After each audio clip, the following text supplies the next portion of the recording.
Hello everyone. It is my honor to welcome and introduce one of the most influential scholars in modern democratic theory, Professor James Fishkin. Professor Fishkin holds the Janet M. Peck Chair in International Communication at Stanford, and he also directs the Stanford Deliberative Democracy Lab. His research focuses on how to make democracy more thoughtful, inclusive, and informed. He earned his BA from Yale, graduating magna cum laude, and went on to receiving not one, but two PhDs. One is political science from Yale, and another is philosophy from the University of Cambridge. He's written several books, such as Democracy When the People Are Thinking, When the People Speak, and Can Deliberation Cure the Ills of Democracy? He is best known for inventing deliberative polling, a method that shows how public opinion can shift when citizens have access to balanced information and a chance to reflect and deliberate together in person. He pioneered America in One Room, and more recently, America in One Room Youth Vote, in partnership with Close Up. His model has been used in more than 100 projects across 28 countries. Please join me in giving a warm welcome to Professor James Fishkin. Thank you, Anya, and I'm pleased to address this group of young leaders of the next generation, I assume. And I'm going to tell you a story. I'm going to summarize some things in my new book, which is not even yet published, but will be published in the next couple of months. And it's got an intriguing title, I hope intriguing. Can deliberation cure the ills of democracy? Democracy's got a lot of ills that I'll talk about, and you would think it rather fantastical to think that deliberation, which is essentially a certain kind of discussion where people weigh the reasons for doing something or not doing something, and they share the reasons together in an evidence-based environment. You'd think, my goodness, how could just talk solve our problems?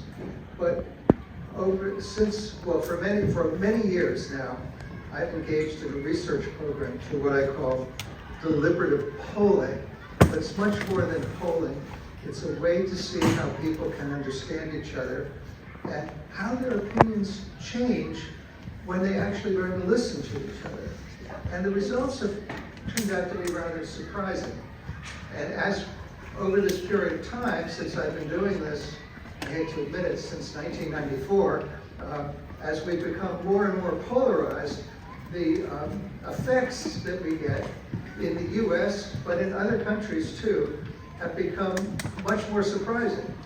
Because everybody thinks that our divisions are entrenched, or in a recent study, some scholars said that they were calcified, immovable. No, they're not. And I've got other colleagues who say that the public is just incompetent to think about complicated issues. No, they're not. It's just people think that everybody's trying to sell them something or persuade them of something. There's a lot of misinformation going on. But if you create an environment where people can get good information about the competing reasons for doing one thing or another, it turns out the public is very smart. And not only that, the methods involved can, I think, add up to something quite substantial. So the four challenges that I'm going to just briefly summarize. I have a lot of slides, but I'm going to zip through them because we've done notable projects in a lot of different countries, but I'm going to try to focus on US.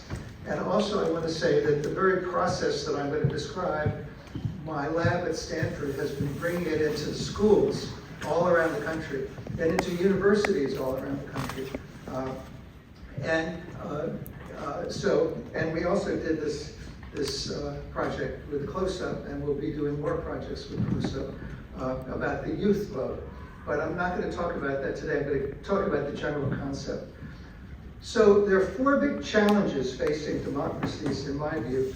The first is, democracy is supposed to make some connection between the, quote, will of the people, unquote, and what's actually done. But who can assess the will of the people when everybody's trying to propagandize public opinion, send misleading messages, misinformation, disinformation. And when so many of us are in our enclaves or filter bubbles, where we only get one side of the story and not the other side, and we may have no idea what people on the other side are thinking. They must have their reasons, but they're not transparent to us. And then, so the process I'm going to describe is a method for assessing what the people would really want if they could think about it under good conditions. Now, you may say, well, that's just, let's say, a scientific sample that's representative of the public. What good is that? I'm going to say something about that. But because we also have now technology that makes it pretty easy to scale it, we have aspirations to scale this to much broader parts of the population. Because it turns out that there are very good effects when people engage in moderated discussion with diverse others. They learn to understand each other after they learn to listen to each other a bit, particularly if it's an evidence-based environment where they can get their questions answered. And with the technology that we have, we normally have human moderators who are carefully trained not to give any hint of their own positions.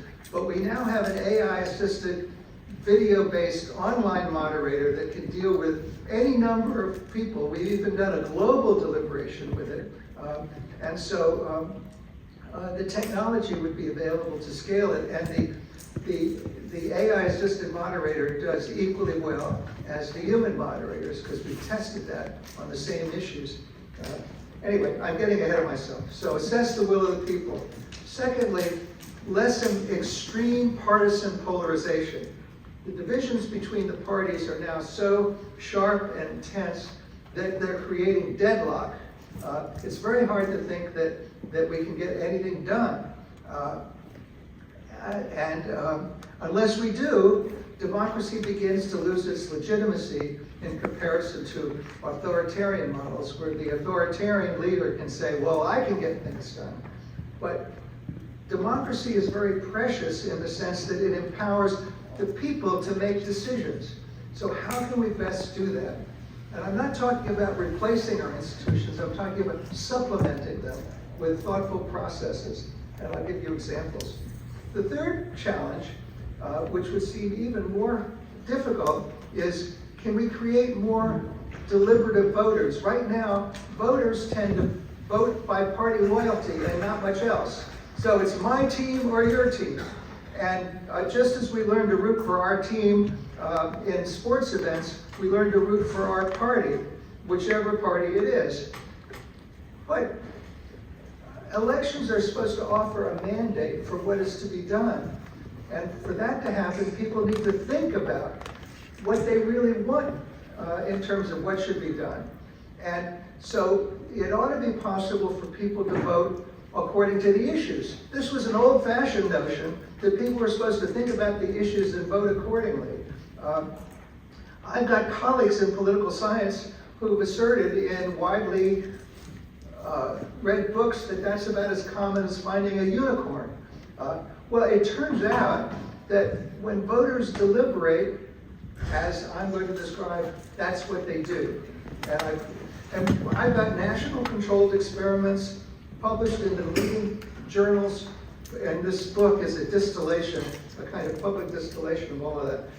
Now, and the fourth challenge would be, if these effects are so good, can they be spread? And that's why I said we have technology to work on that. Now, first, I'm going to have to zip through things, but let me just say, you might say, if you want to know the will of the people, just take a public opinion poll. That certainly was George Gallup's intention when he developed the public opinion poll in its modern form for political purposes around the 1936 presidential election. But there's several problems. First, social science has established that most citizens, most of the time, don't think about public issues much. we call that rational ignorance. It's rational to be ignorant, unfortunately, because we all have other things to do. We have, in your case, you have your education. Other people have their work, their families, all kinds of things that require their immediate attention. My effect as one person in millions on a public policy is going to be very small, maybe even infinitesimal. And then, so there are other things where I can devote my time. But collectively, we are nearly all powerful if we would only solve what's called the collective action problem of getting us to pay attention. So, rational ignorance is in the background. Now, of course, sometimes we get especially engaged or motivated about some issue, but for many issues, we're not really focused. Secondly, many of the opinions represented in polls, I call them phantom opinions, but they are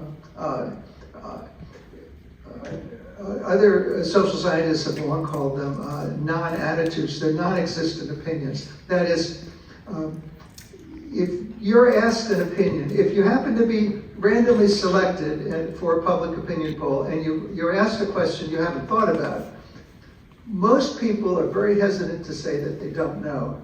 So they will almost at random pick an answer. And this was illustrated by the famous Public Affairs Act of 1975, which a late friend of mine asked in some surveys. And the public offered views about whether it was a good thing or a bad thing. But it didn't exist. There was no Public Affairs Act of 1975, so they couldn't have had opinions about it. But sure enough, people answered the question. Some years back, the Washington Post decided to celebrate the 20th anniversary of the non-existent Public Affairs Act by asking people what they thought of the repeal of the Public Affairs Act of 1975. And they said, half the sample was told the Republicans want to repeal it, and half the sample was told the Democrats want to repeal it. And they got completely different answers as to whether repealing it was a good idea. But you can't repeal something that doesn't exist. The other limitation is that if we do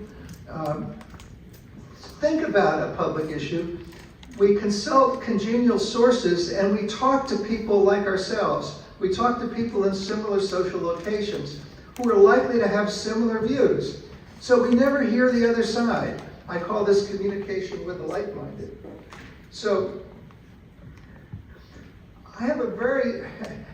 I came up some years ago with a very simple idea. In fact, it's so commonsensical, it's simple, that I can't believe I've spent all these decades working on it to refine it and apply it all over the world and get these results which become ever more surprising. The whole idea is incredibly simple. So we take a random sample of the public. In the American One Room projects I'll tell you about, there is 500 people, 1,000 people, and we either transport them all to a single place for a weekend of deliberation, or we do this online, which is much cheaper, but turns out we have a way of making it quite equivalent to what you would get in the face-to-face version. So you have, let's say, 500 people. And we give them a survey about issues where there have been some briefing materials developed, pros and cons, vetted by a diverse advisory group that makes sure all the information in preparation is accurate and vetted. We have video versions for those who are more comfortable with video than with text. But that's just the beginning. But first they take the survey, then they're recruited, then they're sent the briefing materials, and then they're invited to come to this event, let's say over a weekend. And they're divided up into small groups with trained moderators or with our automated moderator. And they work through the agenda, talking about the issues, and they come up also with the key questions that they might want to ask panels of competing experts who would answer from different points of view. There's no agenda, it's all nonpartisan. And then at the end, they take the same confidential questionnaires before. And there's usually a control group. This thing keeps bumping into me here. There's usually a control group that doesn't do anything except take the survey at the time of recruitment at the end, because we want to see maybe there was some change in the world that might have produced the change in opinion. So they're controlled experiments. And at the end of the day, the opinions that we get at the end, the opinions at the beginning should be representative of the public. The opinions we get at the end are representative of what the public really would think if it wrestled with the trade-offs and the arguments in favor or against. For many topics, there are issues that they haven't thought about, but for some topics, they've thought about it a lot, but only from one perspective. So these are the elements of it, and it represents what the public would think under good conditions. So we've done this about 160 times all over the world, in Africa, in Asia, in Latin America, and in Europe. And I'm just going to, well, this project has brought wind power to Texas. When we started in Texas, Texas was last among the 50 states in wind power.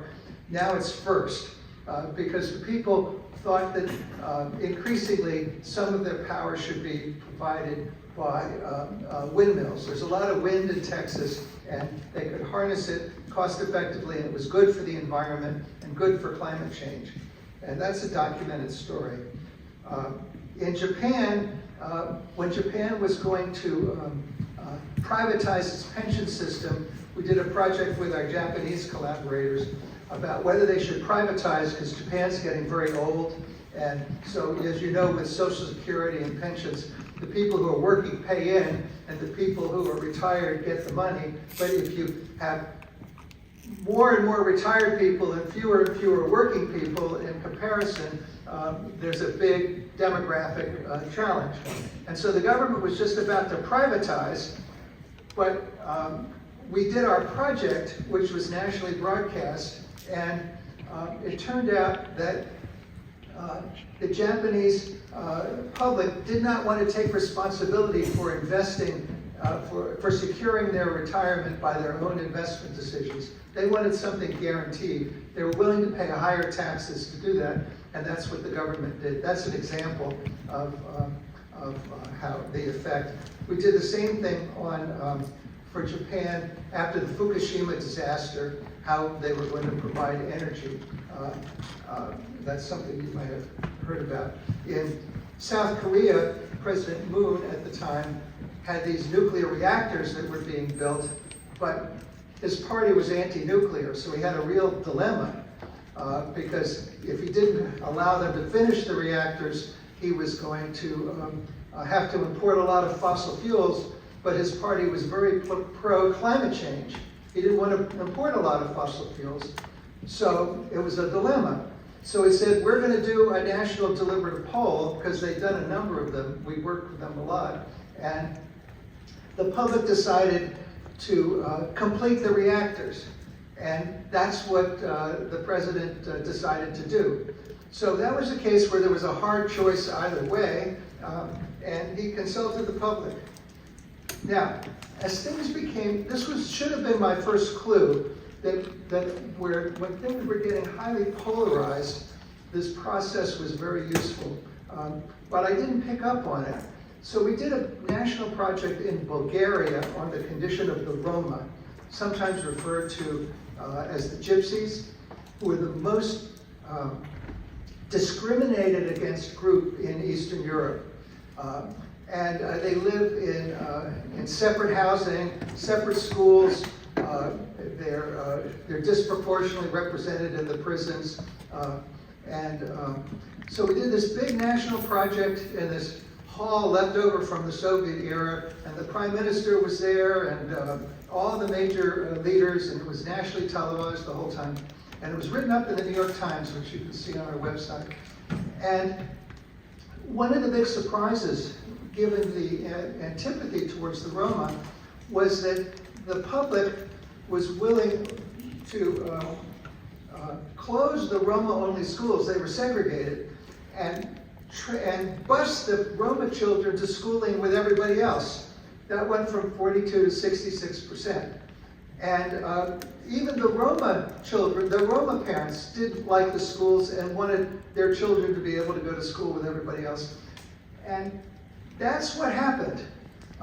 And of course, I don't say that our project was the only thing, but our Bulgarian partners have said that we catalyzed, it was showing that it was possible that people could accept having the Roma children in the schools with everybody else. So I'm very proud of that, but that was the intense polarization about that issue was how it could be overcome was very surprising. I'll give you one other foreign example. This is Mongolia. So that big hulking figure there in the black statue is Genghis Khan. That's our national sample of about 700 people, except for me in the very last row. I snuck into the picture. But it's required by law now. We've done so many in Mongolia that it's required by law in order for them to change the constitution. The public sends in lots of suggestions for a constitutional amendment. There's an independent committee that vets them. That becomes the agenda for the discussion. They convene the deliberative poll. And the ones that have strong support are then sent to the parliament. And if the parliament approves it by 2/3, it becomes a constitutional amendment. A much easier way to change the Constitution than our method, actually. In any case, we've now done that twice for constitutional amendments. And I'm going to Mongolia in a few weeks for a celebration of 10 years of deliberative polling in Mongolia. The president's going to give me their highest civilian award for having figured out this process for changing the Constitution. Now, let me go more to polarization. So we've done this, you see this, we've done a series of these America in One Room projects in the US. And indeed, they got quite a lot of attention. The New York Times put all the photos of the participants in the paper, online and in the physical newspaper. And they deliberated on agenda on 5 big issues: immigration, healthcare, economic issues, foreign policy. There were 5 areas. And something very surprising happened. That is, if you just look at the Republicans, you can see that this side is before, that side is after. Support among the Republicans for forcing undocumented immigrants to return to their home countries before applying to live and work in the US. Before deliberation, that was 79%. Afterwards, it was 40%. That's a drop of 39 points. Support for reducing the number of refugees, that went from 66 to 34. Support for DACA, that is the children of undocumented immigrants who grew up in this country. Support giving them citizenship rights, well, protecting them from deportation, but anyway, that went from 36 to 61%. These are gigantic changes of opinion. You don't see changes of opinion like that. This was, so New York Times printed this stuff, but it was also confirmed, and we explained it in the American Political Science Review later. Democrats changed too, but where they changed big time was on the most expensive social programs that they thought we couldn't afford, like the universal basic income, or there was Cory Booker had a very inventive proposal, but they just thought it was too expensive, that there should be a bond for every child born, which at the time that they became an adult, they could use for college or for a down payment on a house. And support for that went from 62 to 21%. That actually is more, that's actually 40 points. So what I want to do is, how much time do I have? Like 5 minutes. 5 minutes? Yeah. All right, well, I have this video that takes 4 minutes. Yeah. But, all right, you'll have to take my word for the other things. The two things that I've done, okay, I'll just assert the other two things. But I want you to see this video because CNN did a wonderful 4-minute story about one group in this American One Room, which was wrestling with the immigration problem. And you can see at the beginning that, you know, as you can expect, they were rather hostile to each other. They had completely different views about it. And by the end, they were actually hugging each other. But it took a while. So this is just a distillation of the discussion in that one group. But it happens over a period of time as they learn to listen to each other and not to yell at each other. In the heart of Texas. Last table on your left, it will check you in. A little bit more serious, that's beautiful. Yeah, there, that's great. 526 Americans gathering. I love this. Great, thank you so much. Upset about the partisan divide. Let's be real. This is an experiment, a scientific sample. Democrat, Republican, and Independent, representing 47 states. You are going to listen to other people whom you never ordinarily would encounter. Reflecting who votes on Election Day. Hey, how are you? It's a 4-day in-person poll called America in One Room. Before arriving, this group took one poll on the major issues in the 2020 election. Here, it's a great question. they listened to candidates, to experts, This is really your time to have your voice heard. and break into randomly selected small groups to talk. When's the last time you talked to a 70-year-old white Republican?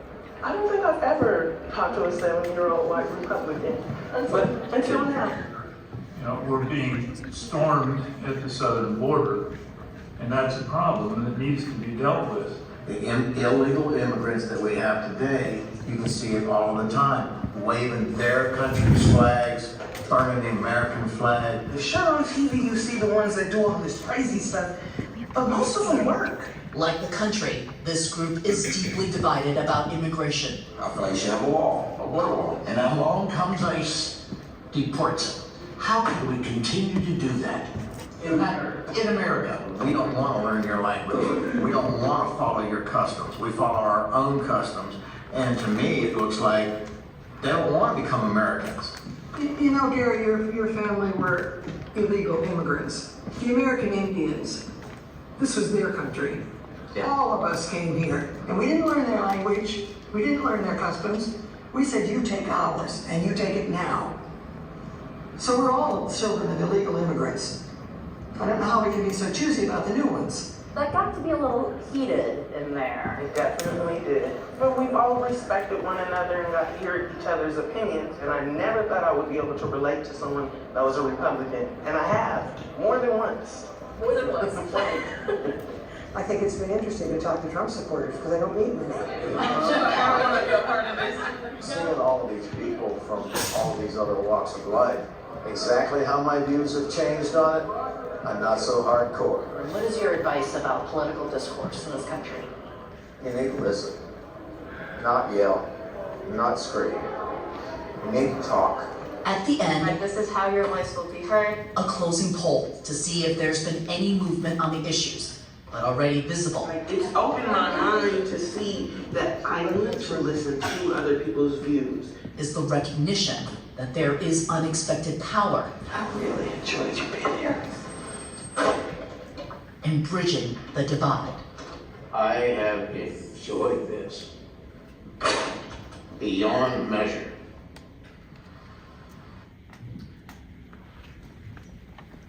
So let me just say, we went back to these people a year later, and we had and to the control group that didn't do anything, right? That didn't deliberate. And we used NORC at the University of Chicago, which is the leading academic public opinion survey organization in the United States. They got the control group had the election almost exactly right. The treatment group, that is the deliberators, voted according to their position on the issues, which had moved in that case, while it moved on the economic issues a little bit to the right, on the other issues it moved more to the left. And the deliberators voted much more democratic than the control group. Now that's not to say that that will happen all the time, but given the particular candidates in the 2020 election, that's the way it went. We did this on climate change soon after that with our automated moderator, with 1,000 people, and we got big changes on climate change, mostly in the direction of supporting concerted action on climate change and closing the gap between the two parties on climate change. And then we went back to them a year later for the midterm elections, and we also found that they voted according to their views on climate change rather than other issues like crime or immigration or whatever, or healthcare, whatever other issues were. We asked them about the other issues, and they were very cognizant of climate change among the people who deliberated, not in the control group. So that's why we say we create more deliberative voters, and we published scholarly articles on that. And so I'm going to skip all those results, but they're very much like the others. And just to say that with this, that I have this notion that my book ends. There actually are already a few pre-publication copies that exist, and you can get it at a very cheap price on Amazon Kindle. And you see it's not very long, but I have this idea at the end that there's so many areas of life where you could have deliberative polls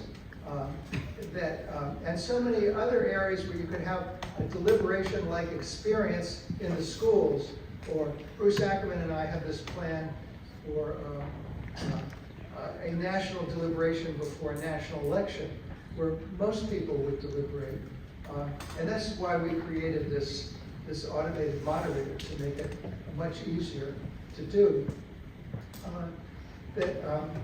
We could create something. The Athenians used random samples deliberating. They didn't have any political parties. And nobody doubts they were a democracy.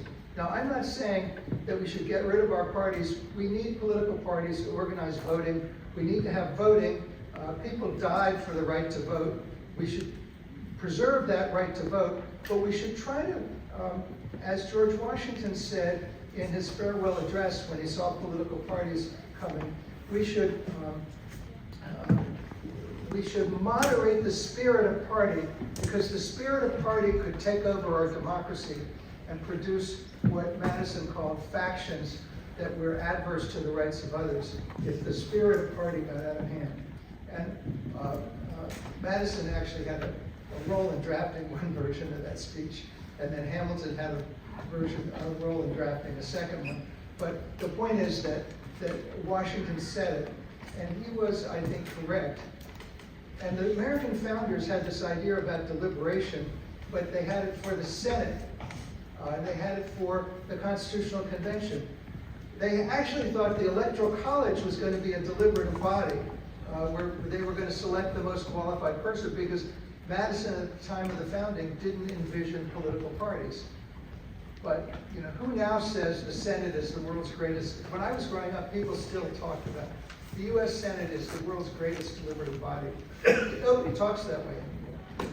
But we have to restore deliberation to our representatives, but mostly we have to bring it to the people.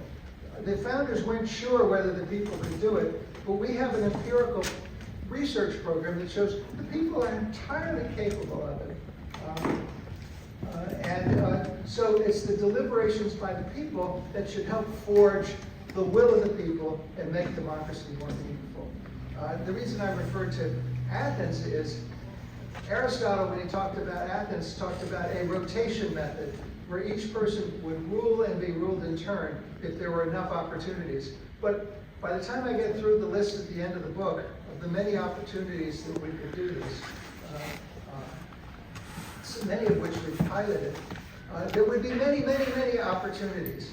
And we could all rule and be ruled in turn and really lead to a more meaningful form of collective self-government. But that's the visionary part at the end. In the meantime, there's lots of particulars, lots of particular reforms and applications. Anyway, that's what I have to say now that I can see I've run out of time. Thank you.